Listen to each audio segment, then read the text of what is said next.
Negara bagian New York menjadi wilayah terparah terkena pandemi COVID-19 di Amerika Serikat. Hampir dari setengah total kasus corona di Amerika Serikat terjadi di New York.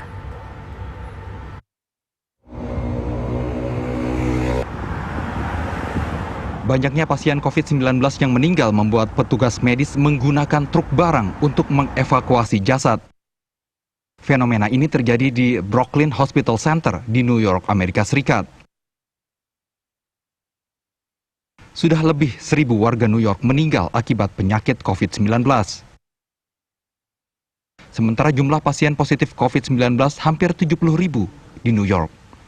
Jumlah pasien COVID-19 di negara bagian New York mencapai hampir setengah dari jumlah total kasus di seluruh Amerika Serikat. Persentase kematiannya lebih dari sepertiga dari jumlah kematian nasional. Rumah sakit di New York saat ini penuh pasien COVID-19. Karenanya sejumlah tenda didirikan di Central Park sebagai rumah sakit darurat untuk menampung pasien COVID-19 limpahan dari rumah sakit.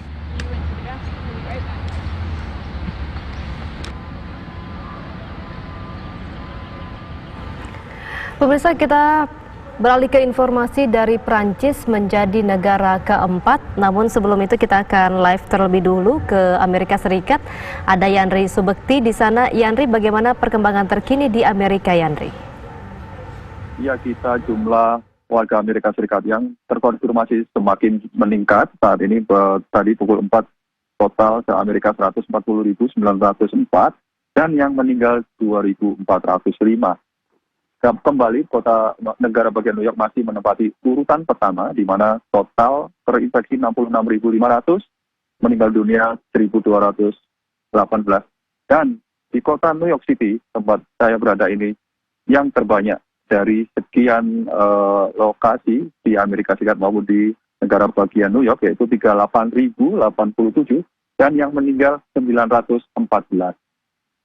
Namun tadi kembali Gubernur negara bagian New York menyampaikan dalam briefing press-nya, ini ada penurunan jumlah yang terinfeksi, sehingga saat ini yang semula hampir setiap pertama kali adalah 2 kali double dalam 2 hari, double kemudian sehari selanjutnya. Barusan tadi informasinya jumlahnya double setiap 6 hari sekali. Sementara itu tadi kapal USNS Concord barusan mendarat di kota New York City. Ini nanti akan menjadi rumah sakit tambahan terapung, yaitu sebanyak 1.000 untuk warga yang non sakit coronavirus.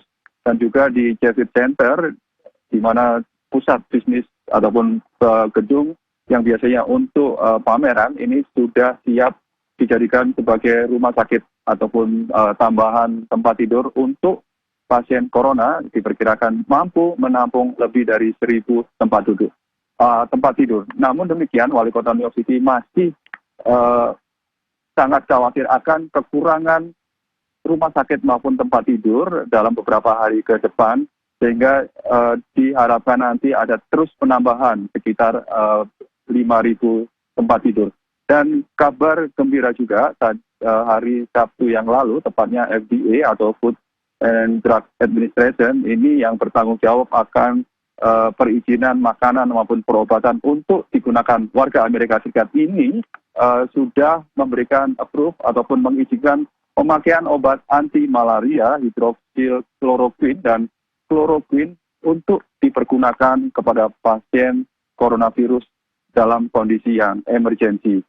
Dan sambil nanti menunggu akan obat yang benar-benar cocok ataupun tidak ada efek lainnya. Untuk sementara kedua obat tersebut masih bisa digunakan untuk mereka yang terkonfirmasi. Dan juga kabar baik juga, beberapa perusahaan obat juga sudah mengkonfirmasi akan menyumbang jutaan pil kepada pemerintah Amerika Serikat dan juga rumah sakit Amerika Serikat untuk dipergunakan, karena saat ini jumlah warga yang terkonfirmasi positif maupun yang meninggal dunia semakin meningkat. Terlebih kemarin ahli penyakit menular ini menyatakan bahwa jumlah tersebut warga Amerika Serikat yang akan terkonfirmasi akan meningkat, diperkirakan hingga mencapai 1 juta hingga lebih bahkan, dan yang meninggal ini dikhawatirkan bisa mencapai 100.000 hingga 200.000